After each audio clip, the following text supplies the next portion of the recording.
को जय Shri Ram, Radhe Radhe. Hello my dear friends, कैसे हैं आप लोग? आई होप आप अच्छे होंगे, स्वस्थ होंगे और मज़े में होंगे। और मना ली आप लोगों ने दिवाली? अच्छी सी बनाई होगी आप लोगों ने। चलिए, माता लक्ष्मी आपके घर में खूब सुख समृद्धि आशीर्वाद दे। आज मैं एक और अपनी ज़िंदगी का जुड़ा हुआ सच लेके आई हूँ आप लोगों के बीच में। जिसने सुनना है वो सुने, नहीं तो वो इसको शेयर कर सकता है। और आज एक ऐसा ज़िंदगी का सच है जो हो सकता है कि किसी को सुन करके खूब ज़्यादा मिर्ची भी लगे, क्योंकि मैं तो कड़वा ही बोलती हूँ और मुँह पे बोलती हूँ। पीठ पीछे तो मेरी आदत ही नहीं है कि मैं किसी के लिए चार बातें बनाऊँ और अपने कर्मा खराब करूँ।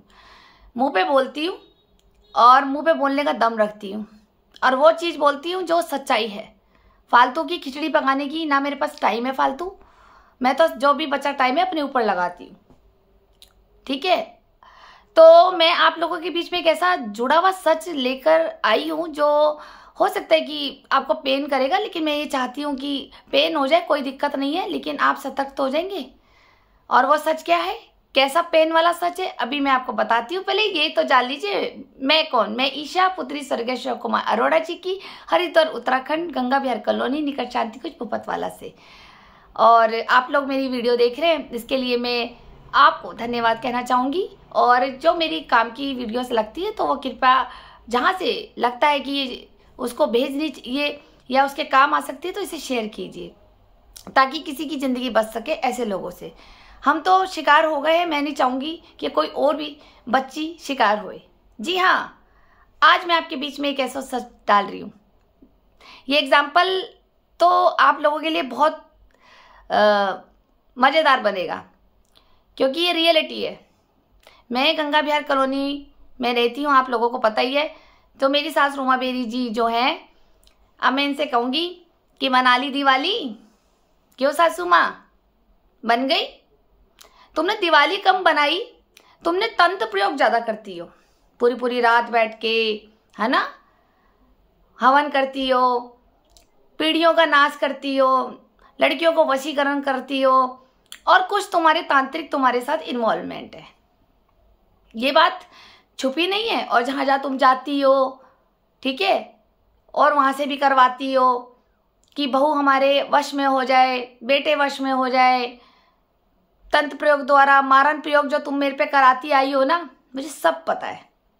करा रही हो ना तुम मुझ पे मारण क्रिया, करी जा रही हो ना कि बहू को मार दूं। पहले बहू को तो गलत कामों में इन्वॉल्वमेंट करने के लिए वशीकरण कराए, फिर तुमने 2-3 तांत्रिक भी मेरे पीछे लगाए, जो मेरे जवान तांत्रिक लगाए इसने मेरे पीछे।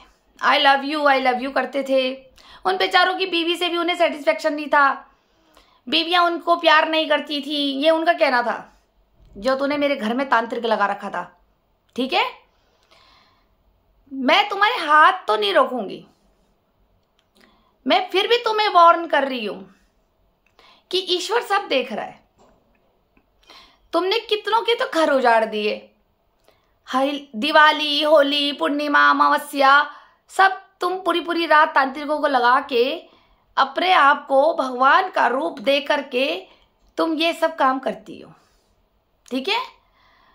तुम मारण प्रयोग करती हो, और तो और मैं तुम्हें बस ये पता लगना चाहिए कि ईशा किसके घर गई है। ईशा जिसके घर जाती है उसके घर में कोई ना कोई कांड हो जाता है। अगले दिन या 2-3 दिन में ये खबर आ जाएगी कि हाँ भाई इसका नुकसान हो गया या वो बीमार हो गया। तुमने ये सब करे, चाहे वो मेरी फ्रेंड के घर हो, चाहे रिश्तेदारों के घर में हो, किए ना तुमने कि बहू को बदनाम करना है।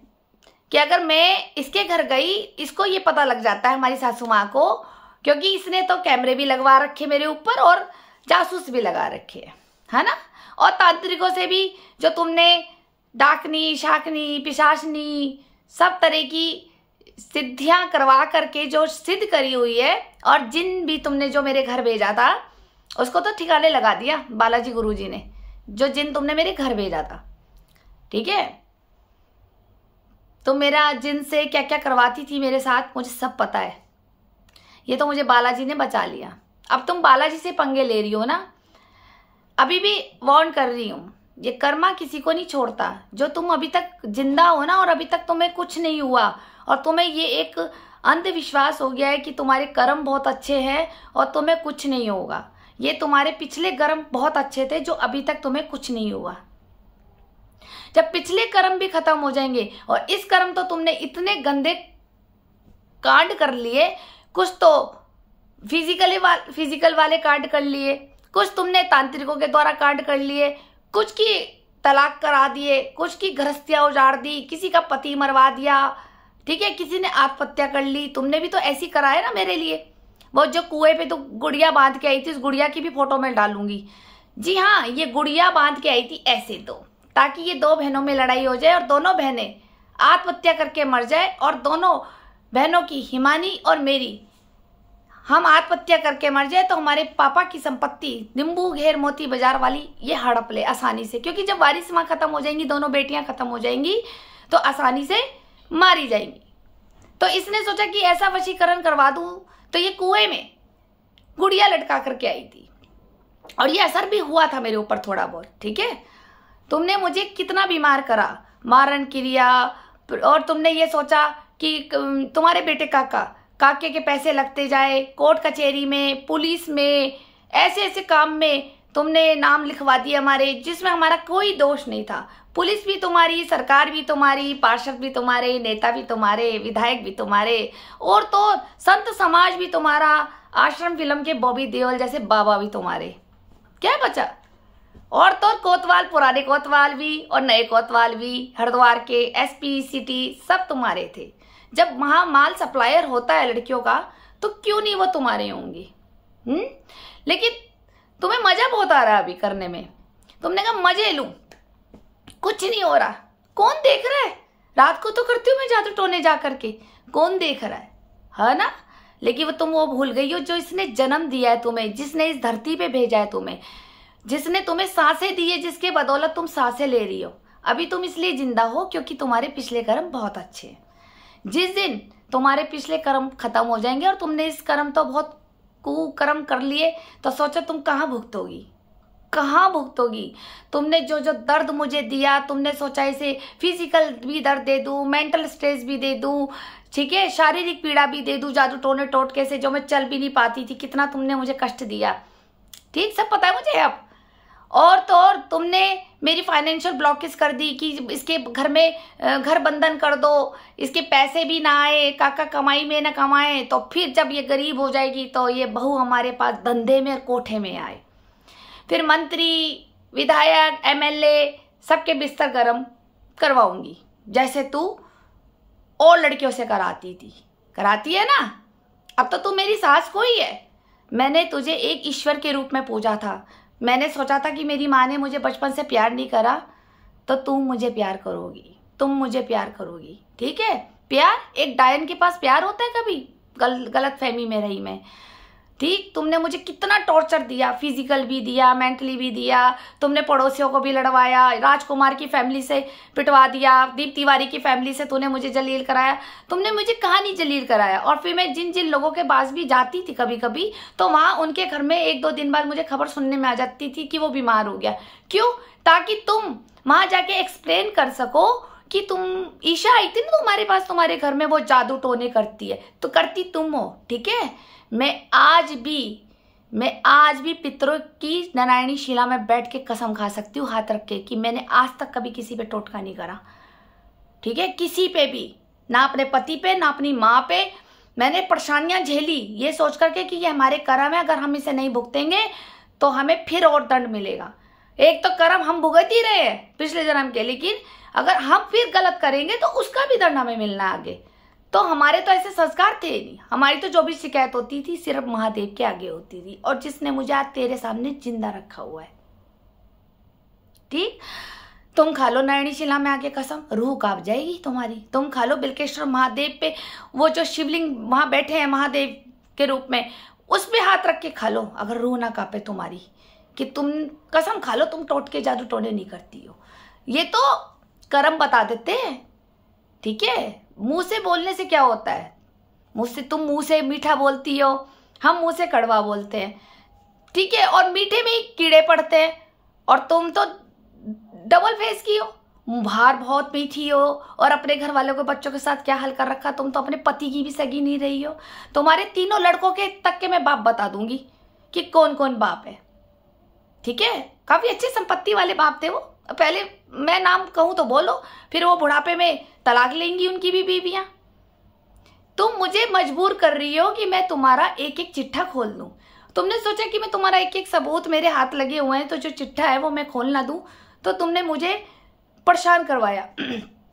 तुम ये चाहती थी अननेसेसरी पड़ोसियों से लड़वाओ, झगड़ा करवाओ, गंदी गंदी लैंग्वेज बुलवाओ। दीप तिवारी की बेटी इतना गंदा बोलती थी मुझे, ना तेरे आगे से है ना तेरे पीछे से है। अब मैं इस कुंवारी लड़की को क्या बता दूं, तेरे इतने बड़े बड़े क्यों है आगे से और तेरे पीछे से क्यों बड़े है।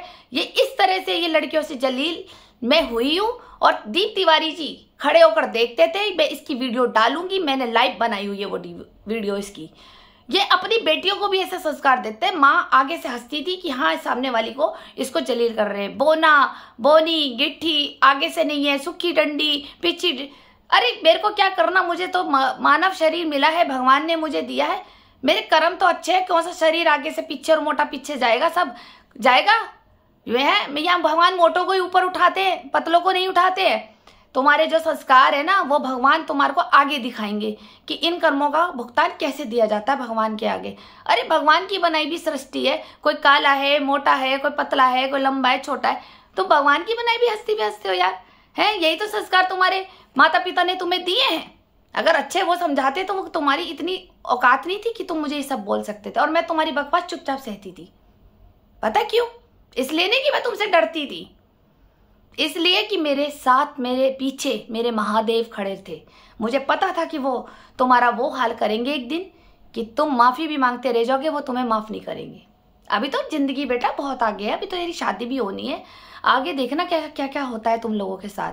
तुमने कर्म तो किया है मेरी आत्मा को दुखा के। मेरी रूह रोती थी कि जरा जरा सी लड़कियां जो मुझसे मेरे बच्ची के समान है, जो मेरी बेटियों के समान है, वो मुझे गंद बोलती थी। ठीक है, तुम्हारा सोसाइटी रूमा बेरी थी और अंजू बेरी, राहुल बेरी, रूमा बेरी, यही तो सोसाइटी थी। मुझ जैसी मैं बहू बन के आई तो मैं उसके कोठे में जाना पसंद नहीं करती, और तुम लोग उसके कोठे में जाते हो। क्या बात समझ गए ना कि तुम्हारे मित्र, जिसका जैसा मित्र उसका वैसा चरित्र। ये तो सब बड़े बुजुर्ग तो सही कह गए।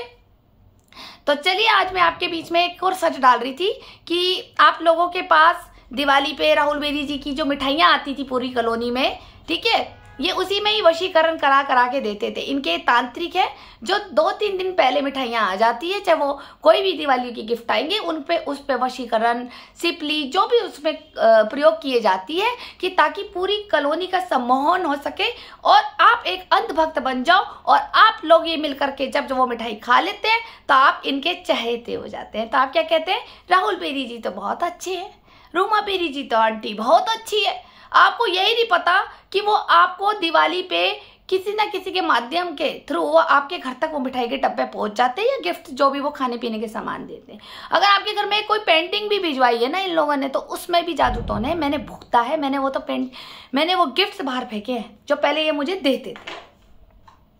तो ये इस तरह से जादू टोने, इनके पास तो पूरी टीम लगी हुई है, ये कराते रहते हैं। जैसे इसने मेरी बहन की जिंदगी बर्बाद करी बदला लेने के लिए, ठीक है। इसने सोचा कि अरोड़ा फैमिली का नाम खराब कर दूंगी, इसकी बहन को वशीकरण, सिपली, नशा, गलत एक्टिविटी में डालना, गलत काम करवाना, उसको टॉर्चर करना, ब्लैकमेल करना, और उसी के हाथों से हमारे ऊपर प्रयोग कराना, ताकि जब बैकफायर हो, जब मैं कहीं झाड़ा लगवाऊं या मैं कोई उपाय करवाऊं अपना, तो वो बैकफायर लौट कर करमास मेरी बहन हिमानी के ऊपर ही जाए और भुगतना भी ना पड़े। और जब बैकफायर जाएगा, जो वो ये चाहती है कि मानव प्रयोग मुझ पर हो, तो बहन के संकल्प से कराने के बाद वो ही बैकफायर बहन के ऊपर जाएगा। ध्यान रखिएगा आप लोग भी, अगर आप ये संकल्प लेते हैं, अगर उसने अपना उतारा करवाया कहीं अच्छे गुरु से, और वो जब बैकफायर होता है तो वो वही जाता है जिसने भेजा होता है, ठीक है। और ये मैंने प्रैक्टिकल अपने घर में देखा, जहां जहां से आया था उन बेरियों के घर से, वो जब मैंने अपना झाड़ा लगवाया तो मुझे खबर मिली कि हाँ ये उसके साथ हो गया है कांड हमारे बेरियों में। तो मेरे ऊपर तो गुरुजी का हाथ है। मैं भी ये चाहूंगी कि आप भी एक अच्छे गुरु से, जिसको अंतर्यामी होते हैं, आजकल है बड़े बड़े तपस्वी अघोरी हैं, इनके पास जाए पूछे। और आप रूमा बेरी के बारे में भी पूछ सकते हैं, मेरे बारे में भी पूछ सकते हैं कि मैं कैसे चरित्र की लड़की हूँ, मैं क्या हूँ, कैसी हूँ। आपको एक सिद्ध अघोरी भी आपको बता देगा। अघोरियों को तो बहुत सिद्धि होती है। जब कुंभ के मेले लगते हैं तो उसमें काफी तपस्वी जो होते हैं, जो जिनकी ऊर्जा इतनी तेज होती है कि वो हाथ भी लगा दे तो पूरा शरीर बिल्कुल रिलैक्स हो जाता है, खुश हो जाता है ना। जब परेशानी होती है तो मैं भी ऐसे अघोरियों से मिली हूँ जिन्होंने मुझे ठीक किया है। तो आप लोग भी ऐसे अघोरियों के पास जाए, पूछें रूमा बेरी के बारे में, मेरे बारे में भी पूछे। मैं ये कोई कहूँगी कि मेरे बारे में ना पूछ, मेरे बारे में भी पता करें, मेरी फोटो ले जाए, पता करें आप लोगों को कि मैं क्या चीज हूँ और मेरी सास क्या चीज है। इसने मेरी लड़की की जिंदगी बर्बाद कर दी है, ठीक है। उसके पीछे मेरी ऐसी शक्ति है, उसकी एक बहन, एक माँ। तूने मेरी लड़की की जिंदगी तो बर्बाद कर दी जलन के कारण, लेकिन अब इसके जो तूने पेड़ लगाया है ना, ठीक है, अब उसको भुगतने के लिए तैयार रहना रूमा बेरी और राहुल बेरी। तो भुगतने के लिए तैयार रहना अब उसको, ठीक है। ऐसा तांडव होगा तुम्हारी जिंदगी में, देखते रहना कि तुम मौत भी मांगोगे ना, मिलेगी नहीं, सड़ सड़ के गल गल के मरोगे तुम लोग, क्योंकि तुमने मेरी बेटी की नाजायज जिंदगी बर्बाद करी। ब्लैकमेल करती थी मेरी ये माँ, और ये खुद नहीं होगी, आगे लड़कों को लगाती है। जैसे इसने विदित शर्मा पार्षद, सुनीता शर्मा पार्षद का लड़का मेरी बहन के पीछे लगाया था, ठीक है। उसने इसे इतना घुमाया फिराया, इस्तेमाल किया और फिर उसके पास शादी करने को मना कर दिया। कैसे इसने माइंड गेम खेला मेरी बहन के साथ। तो ये क्या सोच रहा है कि ये इस कर्मों से बच जाएगा। कभी भागवत पढ़ लेना, उसमें लिखा है किसी की आत्मा के साथ खेलना इतना बड़ा दोष होता है कि उसकी माफी स्वयं भगवान किशन भी नहीं देते हैं। जो किसी के चरित्र के साथ खेलता है और जो किसी की भावनाओं के साथ खेलता है, जो जिसकी आह निकलती है, जिसके आंसू निकलते हैं, वो मुंह से नहीं कुछ बोलता लेकिन चुप हो जाता है। तेरे साथ विदित एक मेरी बहन की बद्दुआ नहीं, मेरी भी बद्दुआ है, उसकी माँ की, ठीक है। उसकी माँ अभी मरी नहीं है, उसकी माँ की भी बद्दुआ है, जिसने शिव की पूजा करी है ना, जो शिव भक्त है।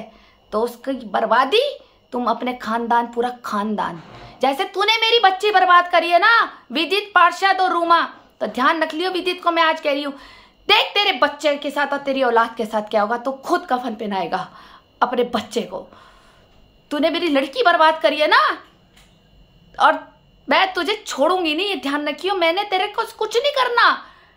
पार्षदगिरी में तो तुम बहुत कुछ कर लेते हो, पुलिस को दबा लेते हो, दीप तिवारी की रिपोर्ट तुम नहीं होने देते थे, राजकुमार की नहीं होने देते थे, चारों तरफ से तुम लोग मुझे परेशान करवाते थे मिलकर के मेरे पापा की संपत्ति खाने के लिए। लेकिन एक माँ की बद्दुआ और जो उसका पिता, हिमानी का पिता ऊपर बैठा है ना, ये तेरी जिंदगी ऐसे बर्बाद कर देंगे कि तू खुद रोएगा कि अब क्या इलाज है।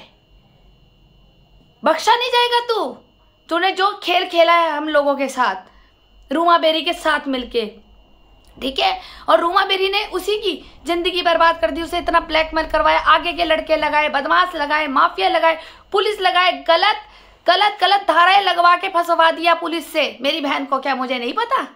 और यही काम तू मेरे ऊपर भी कर रही थी कि ये तो कोर्ट कचहरी में पड़ोसों से लड़वा दो, पूरी जिंदगी कोर्ट कचहरी में फंसी रहे, ऐसे से एलईजी लगा दो, गैंगस्टर की धारा लगवा दो, एक बार फंस तो जाए काका और ईशा।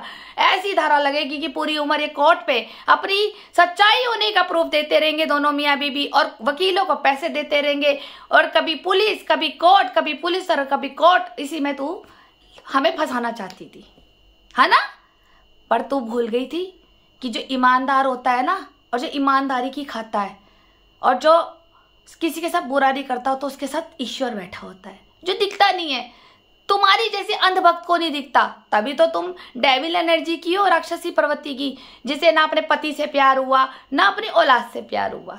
पता नहीं किस पत्थर की बनी है, ठीक है, और पता नहीं कैसी औलाद पैदा हुई। मुझे तो इनकी मम्मी और पापा पे भी शर्म आती है। सुन रही होंगी इनकी बहनें, इनकी मासियाँ, ठीक है, इनकी सारी बहनें तमाशा देख रही है कि ये बहन ऐसी है।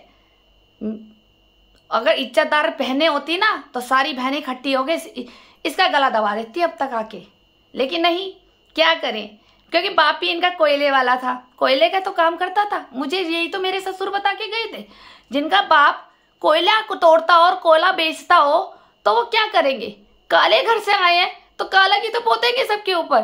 तो तुमने हमारे परिवार पे भी कालक लगाई, ये तो स्टैंडर्ड था। और तुम्हारे पापा ने इतने सारे बच्चे तो पैदा कर लिए, पैसे थे नहीं, तभी तो तुम धंधा करती थी जवानी से ही। तभी तो तुम्हारे मंत्री संतरी यार, ठीक है, बदमाश, इधर उधर सब जगह, कोई गली मोहल्ला छोड़ा है तुमने। लेकिन मैं तेरे सारे राज दबा के बैठी हुई थी। तुझको डर लगा कि मैं तेरे राज ना खोल दूं। मैंने भी कहा था नहीं खोलूंगी, जुबान की पक्की हूँ, पंजाबियों की औलाद हूँ, जुबान की पक्की हूँ। मेरी जुबान से कोई नहीं हिला सकता। जिसको एक बार जुबान दे दूं, जान चली जाए, वचन चली जाए, लेकिन मेरी जुबान का वादा कभी नहीं हटता। लेकिन तूने मेरी जिंदगी बर्बाद करी, मुझे मारण किया, मुझे बिस्तर पे लेटा दिया, मेरी बहन की, मेरी बच्ची की जिंदगी बर्बाद कर दी। क्या कर, कुछ बिगाड़ा था ईमानी ने तेरा?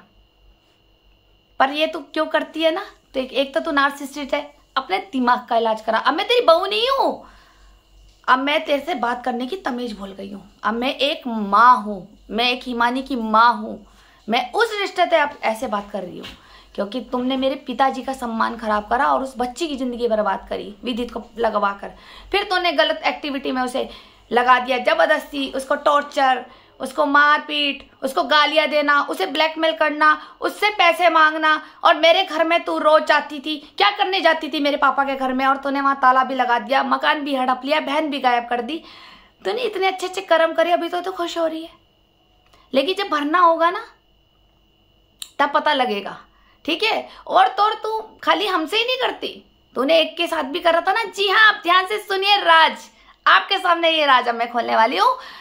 आप ये गंगा बिहार के लोग सुन रहे होंगे कि यहाँ पर एक हमारे सतवीर भैया हैं। सतवीर भैया जो पुलिस में हैं, जो रीना के पति हैं, रीना भाभी के, जो हमारे माननीय ओम प्रकाश अंकल जी के कोई भतीजे वगैरह है ना। डीपली रिश्ता मुझे नहीं पता, इतना पता है रिश्ते आए इनसे कोई भतीजे ताऊ का।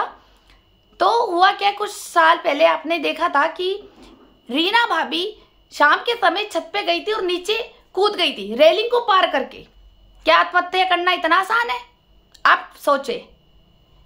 अब मैं बताती हूँ सतवीर भैया को, ये इसने आपके घर में प्रयोग करा था। आपको याद होगा, मैं रीना भाभी से बहुत बोलती थी, कभी कभी बाहर मिल जाती थी, आपकी मम्मी से भी बोलती थी, आपके पापा से भी बोलती थी।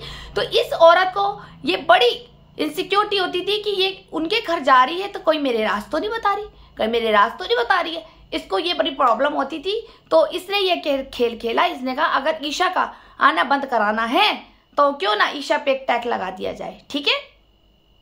और तुम्हारे घर में जो खाना बनाने आती थी, अब मैं नाम नहीं लूंगी, आप समझ गए होंगे, जो खाना बनाने आती थी, काम करने आती थी, उन्हीं लोगों ने आपकी बीवी को खाने में मिला करके उसको खिलाया। उसकी जब बुद्धि के अंदर प्रॉब्लम हुई और जो इसने प्रयोग करके भिजवाया, वशीकरण जो भी होता है आत्महत्या सुसाइड का, वो इसने कराया। और ये आपकी बीवी शाम को ऊपर गई और रेलिंग पार करी और रेलिंग पार करके कूद गई, ठीक है।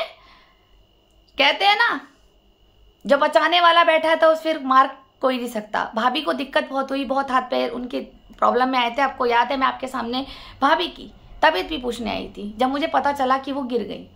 मैंने इस लोगों के बीच में बैठना बंद कर दिया क्योंकि काफी लोगों की शिकायत आ रही थी कि ये अकेली अकेली रहती है। मेरी फ्रेंड्स की भी आ रही थी, अकेली अकेली रहती है, ना किसी के घर आना रखती है, ना जाना रखती है। भाई मुझे आप लोगों से कोई दिक्कत नहीं है, मुझे दिक्कत यह है कि आपके घर में अगर मैं आऊंगी तो ये औरत को पता लग जाता है, रूमा बेरी को, मैं किसके घर गई हूँ। और फिर ये कुछ ना कुछ अपने तांत्रिक मौलवियों से काम करवाती है और वहां पे कोई ना कोई ट्रेजेडी हो जाती है जिसका एलिगेशन ये मेरे पे लगाती है। और मेरी अनुपस्थिति में जाकर के आपके घर ईशा आई थी ना, ये तो ऐसी ही है, ये ऐसी ही है, इसके तो कदम ही ऐसी है, जिसके घर रखती है तो ये घर को खराब कर देती है, कोई ना कोई ट्रेजेडी हो जाती है। और मैं इसीलिए कह रही हूँ, आपके कोई गुरु हो, कोई सिद्ध पुरुष हो, कोई अघोरी बाबा जी हो, उनसे पूछिएगा कि मेरी ऑरा क्या है, मेरी ऊर्जा क्या है। आप लोगों को वो बताएंगे। क्या मैं इतनी बेकार हूँ? ये आपको खुद बता देंगे। मैं आपको खुद नहीं बताना चाहती कि मैं क्या चीज हूँ। मुझे घमंड नहीं है, मैं तो ईश्वर की पाँव की जरा सी धूल हूँ, जिसकी धूल के कारण मैं उसकी धूल पे टिकी हुई हूँ और मैं जिंदा हूँ। जो मेरे को इतने मारण प्रयोग ये करती है कि मैं मर जाऊं, काका अकेला हो जाए और उसके बाद काका का सब कुछ मैं हड़प लूंगी, क्योंकि कमजोरों पे जोर चलाती है ना।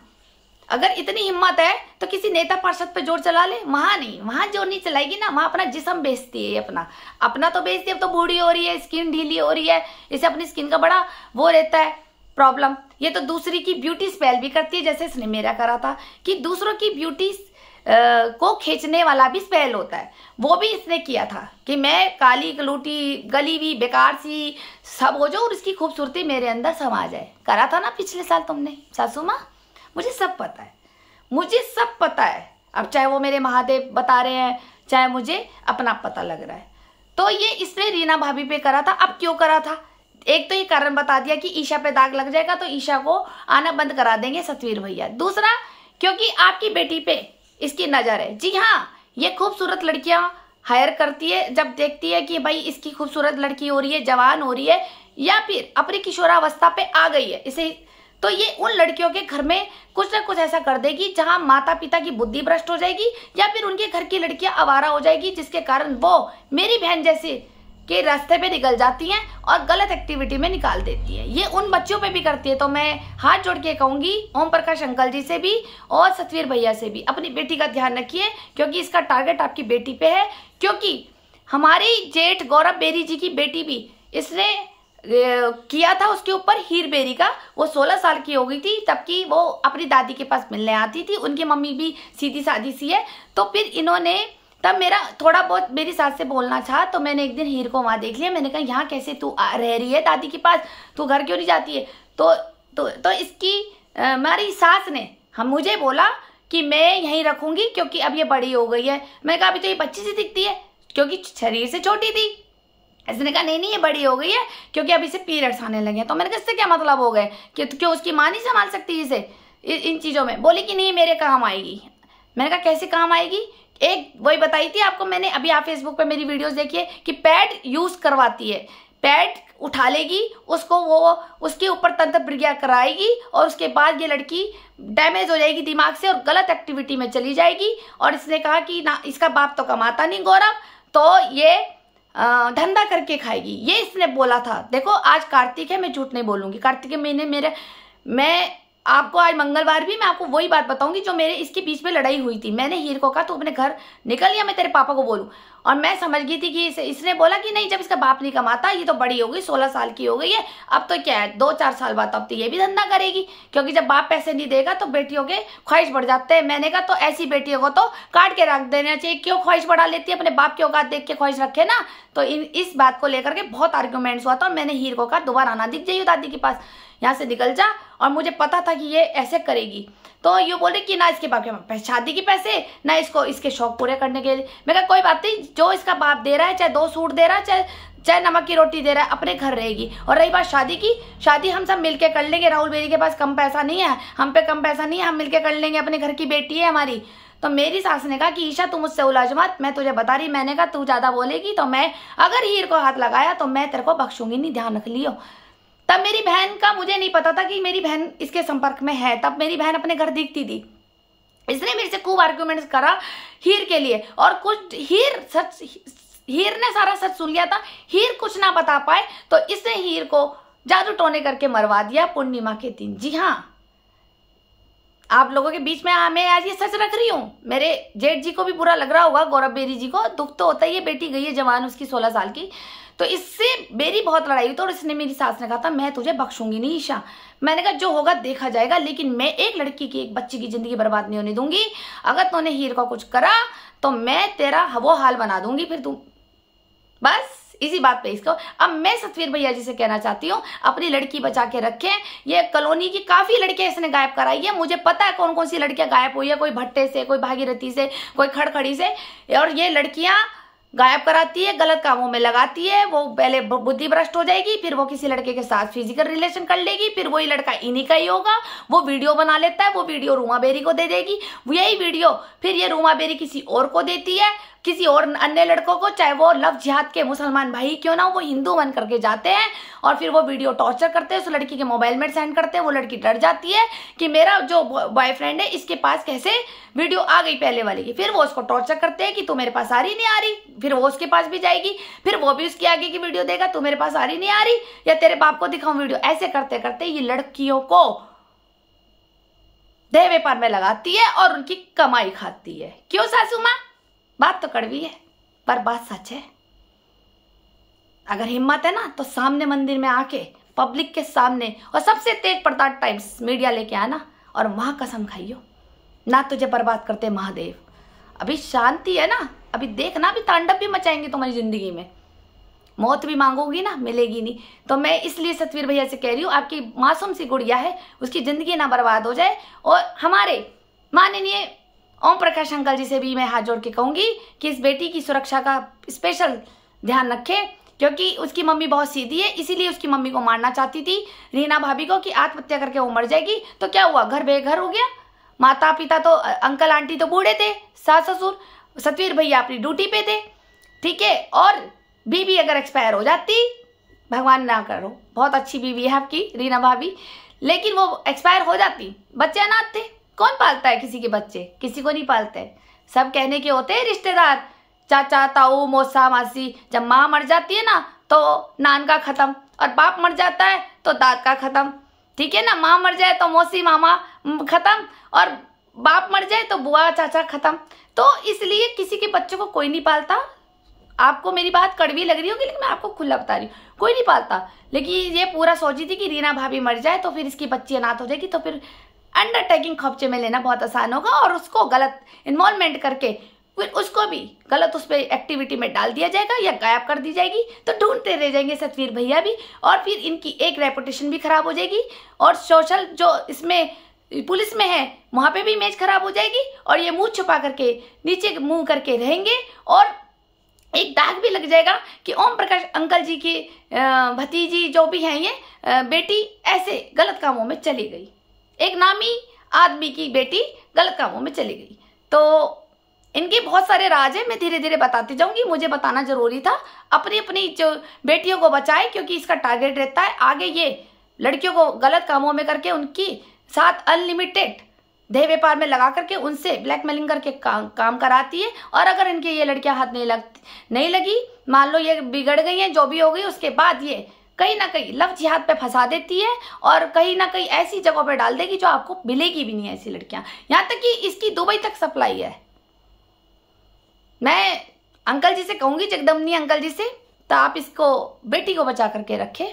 बाकी जितनी भी यहाँ जवान बेटियां हो रही है, मैं कहूँ एक ज्योति दीदी हैं जिनकी 2 बेटियां हैं, भट्ट भैया हैं उनकी भी बड़ी बेटी हो रही है, ठीक है, ये भी हो रही है, गौरव शर्मा भैया की भी बड़ी बेटियां हो रही है। इसका टारगेट रहता है, निशाना रहता है कि बड़ी हो रही है ना, किशोरावस्था आ गई, पीरियड आने शुरू हो गए, और पीरियड का जो पहला चरण होता है वो बड़ा शुद्ध होता है, हमारी आत्मा से निकला हुआ ब्लड होता है, उसको ये वो कैप्चर करती है, और फिर उसी से ये वशीकरण करा कर तांत्रिकों को ये जिंदगियां बर्बाद करती है सारी लड़की की। मेरी बात कड़वी है लेकिन सच्ची है, और सच्चाई चाहिए तो मैं आपसे पर्सनल मिल सकती हूँ, मुझे कोई दिक्कत नहीं है। बाकी आपको थैंक यू, आपने इतना कीमती समय दिया। मेरी कोई बात बुरी लगी है तो क्षमा करना। कुछ अपशब्द से या खुले जो मैंने ओपन आपको बोले शब्द आपको समझाने के लिए बताएं, मेरी कोई ऐसी इंटेंशन नहीं रहती कि मैं किसी बेटी की मर्यादा को खराब करूं। लेकिन मेरे को ये लगता है जितना खुलकर आपको लोगों के बीच में सच लेके आऊंगी, आप उस चीज़ को समझेंगे और अपनी बेटियों को, बहनों को बचाएंगे। धन्यवाद।